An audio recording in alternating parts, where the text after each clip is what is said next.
যারা রাসূলের হাতে বায়াত নিয়েছে তারা আল্লাহর হাতে বায়াত নিল। রাসূল এখন নাই, কিন্তু রাসূলের ওয়ারিসগণ, ওলিয়া উলিয়াগণ, আল্লাহওয়ালাগণ আছে কিনা বলেন? আল্লাহওয়ালাগণ, পীর মাশায়েখগণ যারা ওলিদের দরবারে যায়, যারা অঙ্গীকার না মানিবে আখিরাতের চাষ করার জন্য, যারা ওলিয়া উলিয়া পীর মাশায়েখ আল্লাহওয়ালাদের হাতে যারা বায়াত নিবে, স্বয়ং তারা ওই আল্লাহওয়ালার হাতে বায়াত নিল না, কোরআন সাক্ষী দেয় স্বয়ং সে রাসূলের হাতেই বায়াত নিল। সুবহানাল্লাহ। শুধু সে রাসূলের হাতেই বায়াত নিল না, বরং আল্লাহ রাব্বুল আলামিনের হাতে সে বায়াত নিয়েছে। কোরআন যদি বলে, আরে এই কথাগুলো কি আপনারা বলতে পারেন না? এই কোরআনের এই আয়াতগুলো আপনাদের চোখে পড়ে না? আপনারা যে দুশমনি করেন পীর মাশায়েখ নিয়ে, এই কোরআনের আয়াতগুলো কি আপনাদের চোখে পড়ে না? এগুলো কি আপনারা দেখেন না? এগুলো বাদ দিয়ে কথা বলেন কেন? এগুলো দিয়ে কথা বলেন, তাহলে সঠিকভাবে আপনারা বুঝতে পারবেন। আল্লাহ রাব্বুল আলামিন বলেন, ইন্নামা ইবায়ুনাল্লাহ ইয়াদুল্লাহি ফাওকা আইদিহিম। ও আমার হাবিব, আমার বন্ধু, জেনে রাখেন, স্বয়ং আমি আল্লাহ রাব্বুল আলামিনের হাতটা, যেই ব্যক্তি আপনার হাতে বায়াত নিয়েছে, আমার হাত তার হাতের উপরেই রাখা হলো। সুবহানাল্লাহ। আল্লাহ রাব্বুল আলামিনের হাত ওই ব্যক্তির হাতের উপরে রাখা হলো যে আল্লাহর হাবিবের হাতে বায়াত নিয়েছে। সুবহানাল্লাহ, জোরে বলি না? আল্লাহ রাব্বুল আলামিন বলেন, ইন্নামা ইবায়ুনাল্লাহ ইয়াদুল্লাহি ফাওকা আইদিহিম ফামান নাকাসা ফাইন্নামা ইয়ানকুসু আলা নাফসিহি। আর যেই ব্যক্তি আল্লাহর হাবিবের হাতে বায়াত নিল, যেই ব্যক্তি পীর মাশায়েখের হাতে বায়াত নিল, আর বায়াত নেওয়ার পরে অঙ্গীকার নামা নেওয়ার পরে যেই ব্যক্তি অঙ্গীকার নামা ভেঙে ফেললো, কি করলো? ভেঙে ফেললো।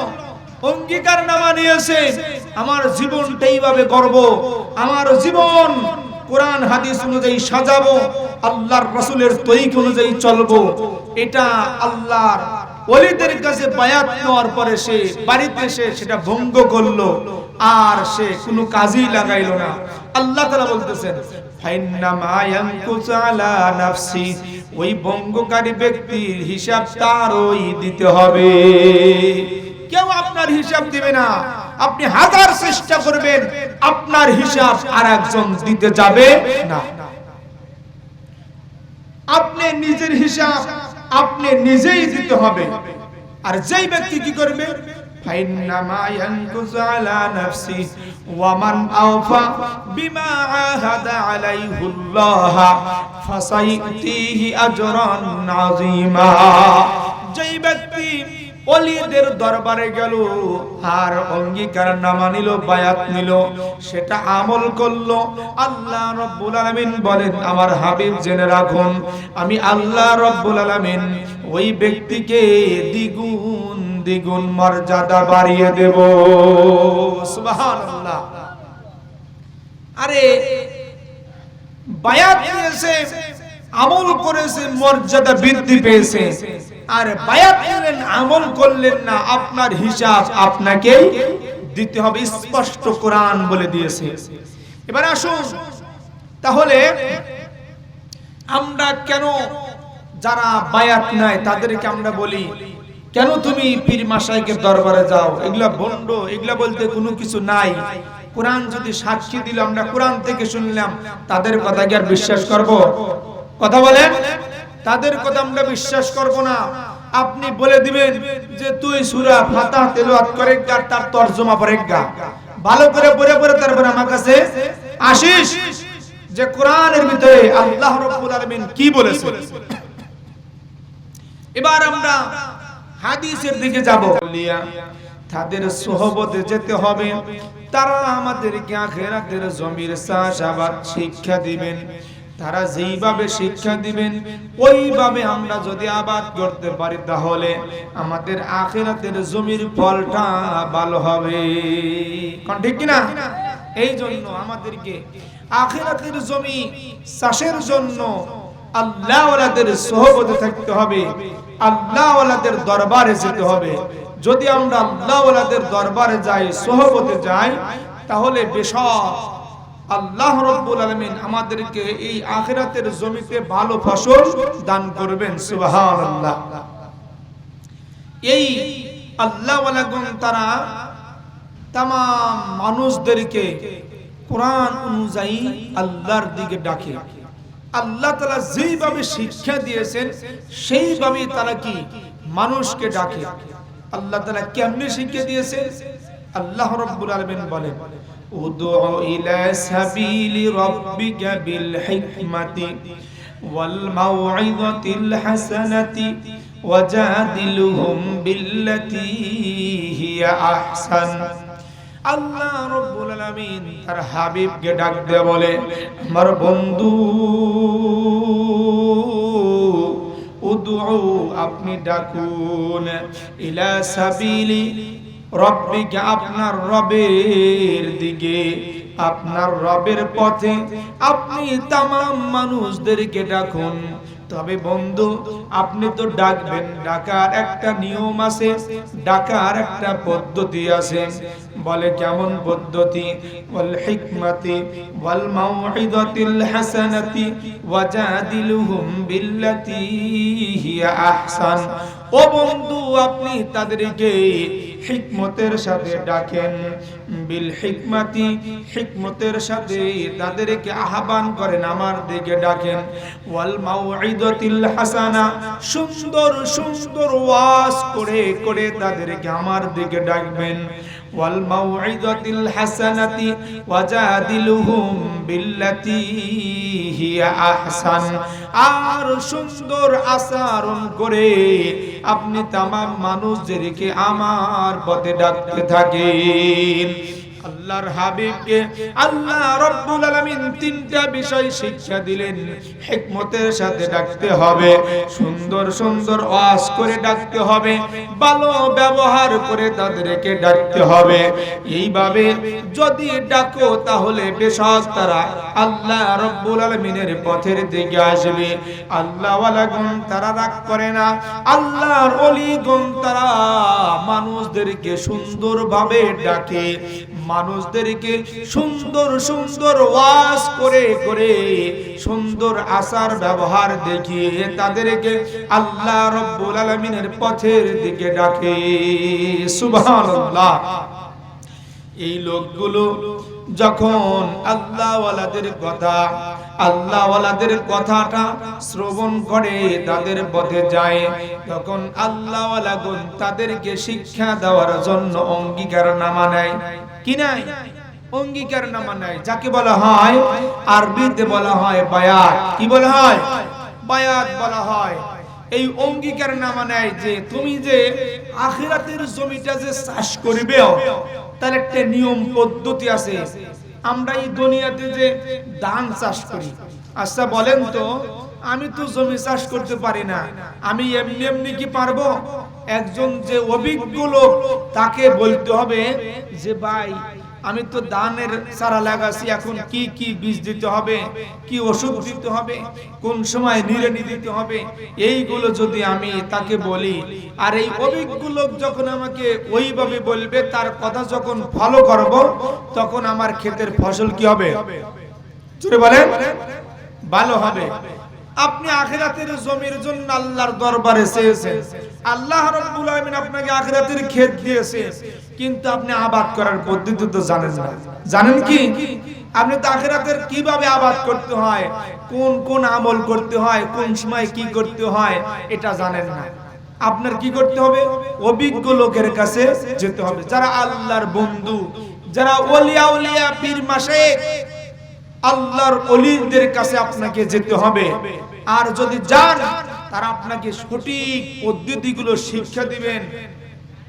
এই অঙ্গীকারনামা আপনাকে নিতে হবে। শুধু আপনি শুনলেন আর আমল করলেন না, তাহলে হবে না। আল্লাহ ওয়ালাদের সোহবতে যে আল্লাহ ওয়ালাদের নিকট থেকে আপনাকে কি করতে হবে? অঙ্গীকারনামা নিতে হবে, অর্থাৎ বায়াত নিতে হবে। এই বায়াত অনেকেই অস্বীকার করে, অনেকেই কটূক্তি করে, বিভিন্ন রকমের কথা বলে থাকে। কোরআন যদি বায়াতের কথা বলে, আপনি কি মানতে ইচ্ছুক নয়? অবশ্যই আপনাকে মানতে হবে। আল্লাহর হাবিব যদি বায়াতের কথা বলে থাকে, অবশ্যই আপনাকে মানতে হবে। আপনি কটূক্তি করে কোনো লাভ হবে না। যে কটূক্তি করবে সে কোরআনের দুশমন হবে, যে কটূক্তি করবে সে আল্লাহর রাসূলের দুশমন হবে। কোন ঠিক কিনা? কোরআন দেখেন বলে কিনা, কোরআন দেখেন বলতেছে, আল্লাহ রাব্বুল আলামিন তার হাবিবকে জানিয়ে দিচ্ছেন, ইন্নাল্লাযীনা ইবায়ুনাকা ইন্নামা ইবায়ুনাল্লাহ,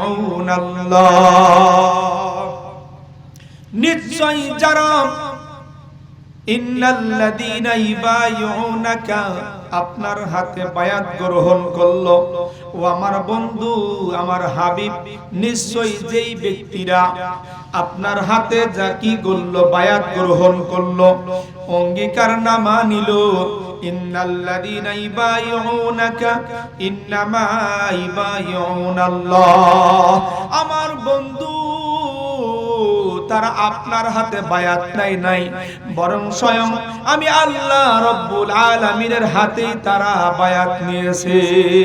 সুবহানাল্লাহ। আরে কোরআন যদি সাক্ষী দেয়, আপনি কেন কটূক্তি করবেন? সূরা ফাতহের ভিতরে আল্লাহ রব্বুল আলামিন সুন্দর করে জানায় দিচ্ছে। সূরা ফাতহের ভিতরে স্পষ্টভাবে আল্লাহ রব্বুল আলামিন জানাইতেছে বায়াত সম্পর্কে। আর আপনি বিভিন্ন রকমের কটূক্তি করেন। আপনি কার দুশমনি করতেছেন বলেন? আপনি কোন মানুষের দুশমনি করতেছেন না, বরং আপনি আল্লাহ রাব্বুল আলামিনের কোরআনের সাথে, আল্লাহর সাথে আপনি দুশমনি করতেছেন। কোন ঠিক কিনা? আমি আজকে আপনাদের বুঝিয়ে দেব যে কোরআন হাদিস থেকে আপনারা ভুল কথা কেন বলবেন। সঠিক পথে আসেন, সঠিক পথ দেখেন। তাহলে যারা আল্লাহর হাবিবের হাতে বায়াত নিয়েছে, তারা কার হাতে বায়াত নিয়েছে? স্বয়ং আল্লাহর হাতে তারা বায়াত নিয়েছে। সুবহানাল্লাহ বলবেন না? ও আমার ভাইরা বাবাজিরা, যারা রাসূলের হাতে বায়াত নিয়েছে, তারা আল্লাহর হাতে বায়াত নিল। রাসূল এখন নাই, কিন্তু রাসূলের ওয়ারিসগণ, ওলিয়া উলিয়াগণ, আল্লাহ ওয়ালাগণ আছে কিনা বলেন?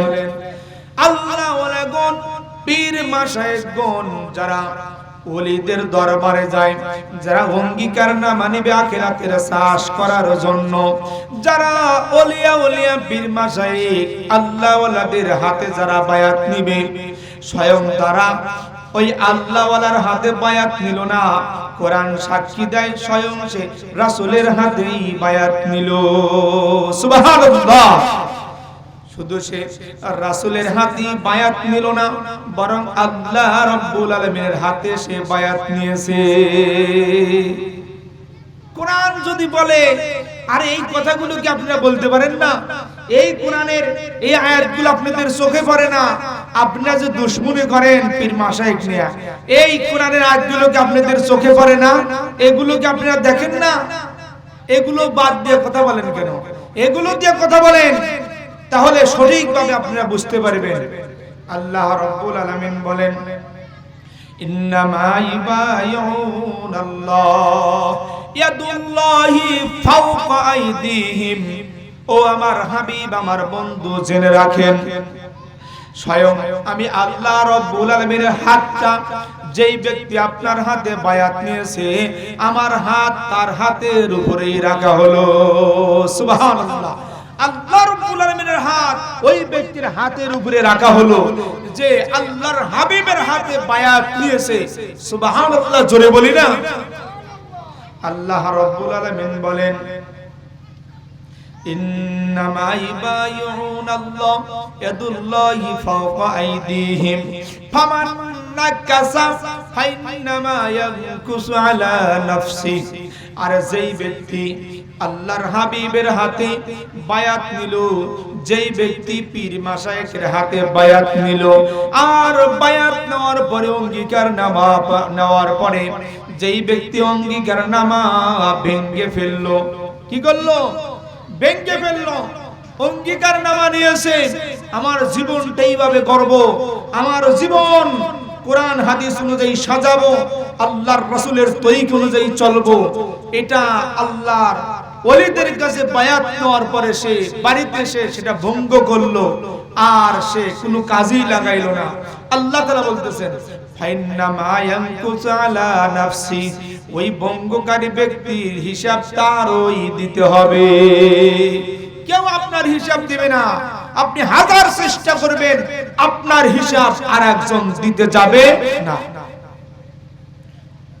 আপনি নিজের হিসাব আপনি নিজেই দিতে হবে। আর যেই ব্যক্তি কি করবে, ফাইন্নামা ইয়ানকুসু আলা নাফসি ওয়া মান আওফা বিমা আহাদা আলাইহুল্লাহ ফাসাইতিহি আজরান আযীমা। যেই ব্যক্তি ওলিদের দরবারে গেল আর অঙ্গীকার নামা নিল, বায়াত নিল, সেটা আমল করলো, আল্লাহ রাব্বুল আলামিন বলেন আমার হাবিব জেনে রাখুন, আমি আল্লাহ রাব্বুল আলামিন ওই ব্যক্তিকে দ্বিগুণ দ্বিগুণ মর্যাদা বাড়িয়ে দেব। সুবহানাল্লাহ। আরে বায়াত নিয়েছে, আমল করেছে, মর্যাদা বৃদ্ধি পেয়েছে, আর বায়াত নিলেন আমল করলেন না, আপনার হিসাব আপনাকেই দিতে হবে, স্পষ্ট কোরআন বলে দিয়েছে। এবার আসুন, তাহলে আমরা কেন যারা বায়াত নেয় তাদেরকে আমরা বলি কেন তুমি পীর মাশায়েখের দরবারে যাও, এগুলা ভণ্ড, এগুলা বলতে কোনো কিছু নাই। কোরআন যদি সাক্ষী দিল, আমরা কোরআন থেকে শুনলাম, তাদের কথা কি আর বিশ্বাস করব?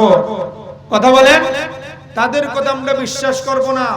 আপনি বলে দিবেন যে তুই সূরা ফাতিহা তেলাওয়াত করে আর তার তরজমা পড়ে গা, ভালো করে পড়ে পড়ে তারপর আমার কাছে আসিস যে কোরআনের ভিতরে আল্লাহ রাব্বুল আলামিন কি বলেছেন। এবার আমরা হাদিসের দিকে যাব। কোরআন থেকে জানলাম, এবার হাদিস থেকে জানবো। কি কোন শোনার ইচ্ছা আছে তো আপনাদের?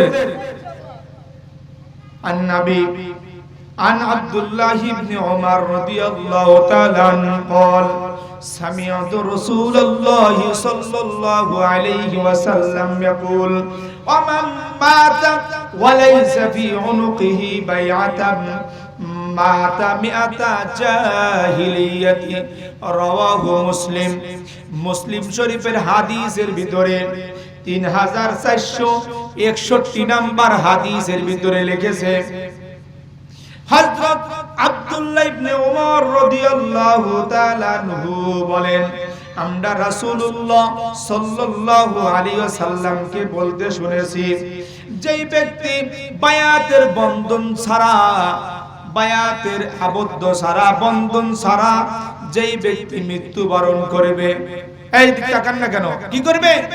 মৃত্যুবরণ করবে যেই ব্যক্তি বায়াতের বন্ধন ছাড়া। স্পষ্ট মুসলিম শরীফের হাদিসের ভিতরে 4441 নম্বর হাদিসের ভিতরে আল্লাহর হাবিব বলেছেন, যেই ব্যক্তি বায়াতের বন্ধন ছাড়া, ওয়ামাম মাতা ওয়ালাইসা ফি উনুকিহি বাইআতাম মাতা, যেই ব্যক্তি বায়াতের বন্ধন ছাড়া মৃত্যুবরণ করবে, কি করবে? মৃত্যুবরণ করবে মিআতা জাহিলিয়াতি, সে জাহিলিয়াতের মৃত্যুবরণ করলো। নাউজুবিল্লাহ বলেন, জাহিলিয়াতের সে মৃত্যুবরণ করলো। তাহলে বায়াতের বন্ধন ছাড়া মৃত্যুবরণ করা মানেই কি? সে জাহিলিয়াতের মৃত্যুবরণ করা হবে। আমরা কি তা চাই? হ্যাঁ, আপনাকে অঙ্গীকারনামা নিতে হবে।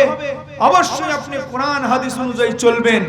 আপনি যখন বিড়ি খেয়েছেন, মনে করেন যে বিড়ি খেয়েছেন, আপনি একদিন না একদিন একজনের কাছে বলছেন যে ভাই যাও, তোমার হাত ধরে বললাম আর কোনোদিন এই বিড়ি, বলছেন কিনা বলেন?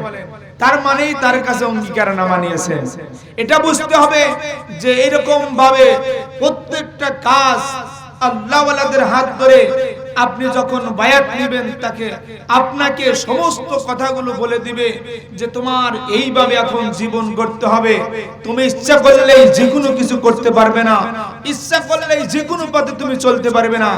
এই পথে তোমাকে এখন চলতে হবে, এই আমল তোমাকে এখন করতে হবে। এইভাবে আপনি অঙ্গীকারনামা নিয়ে সেইভাবে চললে আপনার ওই আখিরাতের ক্ষেতের আবাদ করা হবে। সুবহানাল্লাহ। আর একটি হাদিসের ভিতরে আন আব্দুল্লাহ ইবনে ওমর রাদিয়াল্লাহু তাআলা আনহুমা ক্বালা কুননা ইযা বায়ানা রাসূলুল্লাহি সাল্লাল্লাহু আলাইহি ওয়াসাল্লাম আলা সামঈ ওয়াত তাআতি ইয়াকুলু লানা ফীমা ইসতাতাতুম রাওয়াহু বুখারী শরীফের 6662 নম্বর হাদিসের ভিতরে আল্লাহর হাবিব বলছেন আন আব্দুল্লাহ ইবনে ওমর হযরত ওমর রাদিয়াল্লাহু তাআলা আনহু বলেন ওয়ালা কুননা ইযা বায়ানা রাসূলুল্লাহ সাল্লাল্লাহু আলাইহি ওয়াসাল্লাম তিনি বলেন হযরত আব্দুল্লাহ ইবনে ওমর রাদিয়াল্লাহু তাআলা বর্ণিত তিনি বলেন আমরা রাসূলুল্লাহ সাল্লাল্লাহু আলাইহি ওয়াসাল্লামের নিকটে বায়াত গ্রহণ করলাম। বায়াত গ্রহণ যখন করলাম আমরা এই মর্মে বায়াত নিলাম আলা সামঈ শ্রবণ ওয়া তাআতি অনুগত্যের উপরে আমরা বায়াত নিলাম। আল্লাহর হাবিব আমাদেরকে বায়াত দিলেন এবং আমাদেরকে বলে দিলেন যে আমাদের সামর্থ্য অনুযায়ী ওই আমল আমাদের করার কথা বললেন। সুবহানাল্লাহ। সামর্থ্য অনুযায়ী যেইভাবে আমলের কথা করা দরকার সেইভাবে আল্লাহর হাবিব আমাদেরকে বলে দিলেন। আমরা শ্রবণ এবং অনুগত্যের উপরে আমরা কান দিয়ে শুনবো এবং সেটা অনুগত্য করব। আপনি কান দিয়ে শুনবেন আর এই কান দিয়ে বের করে দিবেন তা হতে পারে। আপনাকে সঠিকভাবে শুনতে হবে, সঠিক পথে চলতে হবে, তাহলেই আপনি আল্লাহওয়ালাদের অনুসরণ করলেন, রাসূলের অনুসরণ করলেন, আল্লাহর কোরআনের অনুসরণ করলেন। আর যদি আপনি সেইভাবে না চলেন, কোরআনের অনুসরণ করতে পারলেন না, রাসূলের অনুসরণ করতে পারলেন না, আল্লাহওয়ালাদের অনুসরণ আপনি করতে পারলেন না, আমলও করতে পারলেন না, এই অবস্থায় আপনি মৃত্যুবরণ করলেন, আপনি জাহিলিয়াতের মৃত্যুবরণ করলেন। এই জন্য আপনাকে কোরআনের পথে চলতে হবে, আল্লাহর রাসূলের তরিকা অনুযায়ী চলতে হবে, আল্লাহওয়ালাদের সহবতে থাকতে হবে, আল্লাহওয়ালাদের যেইভাবে বলে দেয় সেই পথে, সেই দিক নির্দেশনা আমাদের নিয়ে আমাদের আখিরাতের জমি চাষাবাদ করতে হবে। কোন ঠিক কিনা? এই জন্য আমাদের বেশি বেশি করিয়া আখিরাতের কাজ করতে হবে। কেননা একদিন এই পৃথিবী থেকে আমাদের সবাইকে চলে যেতে হবে। হবে কিনা বলেন? এই পৃথিবী থেকে আমরা সবাই একদিন চলে যাব। সেই দিন আমার আর কোনো আপনজন আমার পাশে থাকবে? হাজারো চেষ্টা করি আমার আপনজন আমার পাশে দাঁড়াইবে না। আপনার আপনজন হবে তারা যে আপনি এই দুনিয়াতে যে আমলগুলো করেছেন তারাই আপনার কি হবে? সঙ্গী হবে। এছাড়া কোনো কিছুই আপনার সঙ্গী হবে। এজন্য আমাদেরকে মৃত্যু বেশি বেশি স্মরণ করতে হবে, মৃত্যুকে স্মরণ করে আমাদের চলতে হবে। তাহলে আল্লাহওয়ালাদের দেওয়া সেই কথাগুলো, আল্লাহওয়ালাদের দেওয়া সেই বিধান অনুযায়ী, আল্লাহর রাসূলের তরিকা অনুযায়ী, আল্লাহ রাব্বুল আলামিনের কোরআন অনুযায়ী আমাদের চলা সম্ভব হবে। এছাড়া আমাদের সম্ভব হবে। আপনি হাজারো চেষ্টা করেন, একদিন মৃত্যু আপনার সামনে দাঁড়াইবে না বলেন? হাজারো চেষ্টা করেন, মৃত্যুর হাত থেকে বাঁচতে পারবেন না, মৃত্যুর হাত থেকে বাঁচতে পারবেন না। মৃত্যু আপনার সামনে আসবেই, মৃত্যু আপনার সামনে আসবেই। আপনি যদিও কঠিন জায়গায় গুহার ভিতরে পলায়ন করেন তাও মৃত্যু আপনাকে ধরবেই। আল্লাহ রাব্বুল আলামিন কোরআন দিয়ে সেই কথাগুলো জানিয়েছেন। আল্লাহ রাব্বুল আলামিন বলেন আইনামা তাকুনু ইদরিকুমুল মাউত, তুমি যেখানেই পলায়ন করো মৃত্যু তোমার কাছে সাক্ষাৎ করবেই, মৃত্যু তোমার সাথে সাক্ষাৎ করবে, তোমার কাছে মৃত্যু আসবে। ওয়ালাউ কুনতুম ফি বুরুজিম মুশাইয়াদা, যদি তুমি গুহার ভিতরেও পলায়ন করো ওই গুহার ভিতরেও মৃত্যু তোমার সাথে সাক্ষাৎ করবে। আমি যেখানেই থাকি, যে জায়গায় থাকি সেই জায়গায় মৃত্যু আসবেই। মৃত্যুর হাত থেকে আমরা বাঁচতে পারবো। যার যেখানে মৃত্যু হওয়ার তার সেখানেই কি হবে? মৃত্যু হবে। আপনার যেখানে মৃত্যু লেখা আছে সেখানেই আপনার মৃত্যুটা হয়ে যাবে। হযরত সুলাইমান আলাইহিস সালামের সময়ে হযরত আজরাইল আলাইহিস সালাম মাঝে মাঝে নবীদের সাথে সাক্ষাৎ করতেন। এই আজরাইল মালাকুল মাউত সুলাইমান আলাইহিস সালামের দরবারে গেলেন সাক্ষাতের জন্য। সুলাইমান আলাইহিস সালামের সাথে যখন সাক্ষাৎ করবেন, দেখে সুলাইমান আলাইহিস সালামের পাশে একজন যুবক দাঁড়ায় আছে। যুবকটা সুশ্রী সুন্দর দেখা যায়, সুঠাম দেহের অধিকারী। এই যুবকের দিকে মালাকুল মাউত কঠিন ভাবে তাকাইলেন, বড় বড় চোখ করে তাকাইলেন। তাকানোর পরে সুলাইমান আলাইহিস সালামের সাথে কথোপকথন করে মালাকুল মাউত সেখান থেকে চলে আসলেন। যুবক মালাকুল মাউতের বড় বড় তাকানো দেখে হৃদয়ের ভিতরে কম্পন সৃষ্টি হয়ে গেছে। সুলাইমান আলাইহিস সালামকে ডাক দেয়া বলে, আল্লাহর নবী, আমাকে আপনি এখান থেকে চীন দেশে পাঠাইয়া দেন। আপনি একটু বাতাসকে হুকুম করেন না। বাতাসকে আপনি হুকুম করার সাথে সাথে বাতাস আমাকে এখান থেকে চীন দেশে পৌঁছায়া দেবে। বা সুলাইমা দাদে মুলক সরওয়ারি সুদমতি আয়ে খাতে মজদে ওপরি। বা সুলাইমা দাদে মুলক সরওয়ারি সুদমতি আয়ে খাতে মজদে ওপরি। আল্লাহ রাব্বুল আলামিন সুলাইমান আলাইহিস সালামকে এরকম পাওয়ার দিয়েছেন, সারা পৃথিবীর বাদশাহী করেছেন, রাজত্ব করেছেন। এই সুলাইমান আলাইহিস সালাম तमाम জিনপরিকে পরিচালনা করে দেন। বাতাসের সাহায্যে মুহূর্তের মধ্যে এক দেশ থেকে আরেক দেশে উড়ে যাইতেন। সুলাইমান আলাইহিস সালামকে যখন যুবক এইভাবে বলল, ওগো আল্লাহর নবী, আপনি বাতাসকে বলে দান বাতাস যেন মুহূর্তের মধ্যে আমাকে এখান থেকে চীন দেশে রেখে আসে। আমার ভালো লাগছে না, আমার কেমন যেন কলবের ভিতরে কম্পন সৃষ্টি হয়ে গেছে। আল্লাহর নবী বাতাসকে হুকুম করলেন, বাতাস রে যাও যাও, যুবককে তুমি চীন দেশে পৌঁছায়া দিয়ে আসো। সুবহানাল্লাহ। যখন বাতাসকে হুকুম করলো, সাথে সাথে বাতাস যুবককে নিয়ে চীন দেশে পৌঁছায়া দিল। কিছুদিন পর যখন আবার মালাকুল মাউত সুলাইমান আলাইহিস সালামের নিকটে আসলো, সুলাইমান আলাইহিস সালাম জিজ্ঞাসা করে, ও আল্লাহর ফেরেশতা মালাকুল মাউত, তুমি আমার সাথে সাক্ষাৎ করার জন্য আসলে, কিন্তু ওই দিন যুবকের দিকে কেন তুমি বড় বড় চোখ করে তাকাইলে? এবার এই মালাকুল মাউত ডাক দেয়া বলে, আল্লাহর নবী, আপনি ভালো করে শুনুন, এই যুবকের মৃত্যু মাত্র আর 10 মিনিট বাকি ছিল, কিন্তু মৃত্যুটা হবে চীন দেশে। কিন্তু এই যুবকটা তো আপনার নিকটে রয়েছে, কেমনে করে জানটা বের করব? আমার একটু রাগ হলো, এই জন্য যুবকের দিকে বড্ড করে তাকাইলাম। আল্লাহর কি মেহেরবানি, দেখা গেল যথা সময়ে যুবকটা ঠিক চীন দেশের পাহাড়ের উপরে পৌঁছায়া গেছে। আমি সাথে সাথে যুবকের জানটা বের করে নিলাম।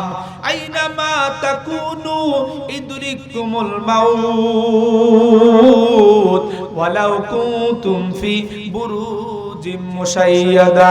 যার যেখানে মৃত্যু হওয়ার সেখানে মৃত্যু হবে। সে যদি বড় গুহার ভিতরেও পলায়ন করে, এরপরেও মৃত্যুর হাত থেকে সে বাঁচতে পারবে না। তাহলে আমাদের মৃত্যু হবে কিনা বলেন? আমাদের একদিন এই রঙিন পৃথিবী ছেড়ে চলে যেতে হবে কিনা বলেন? ওই দিন আমাকে কে গোসল দিবে? মৃত্যু হওয়ার পরে কে আমাকে কাঁধে করে নিয়ে যাবে? আমরা কি একবার ভাবছি?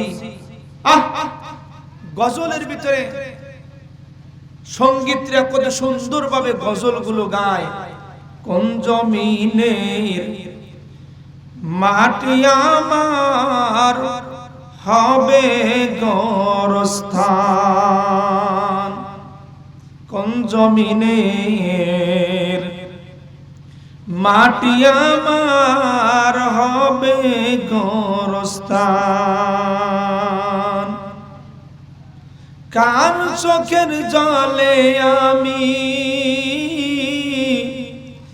কাদের চোখের জলে আমি পাব পরিত্রাণ।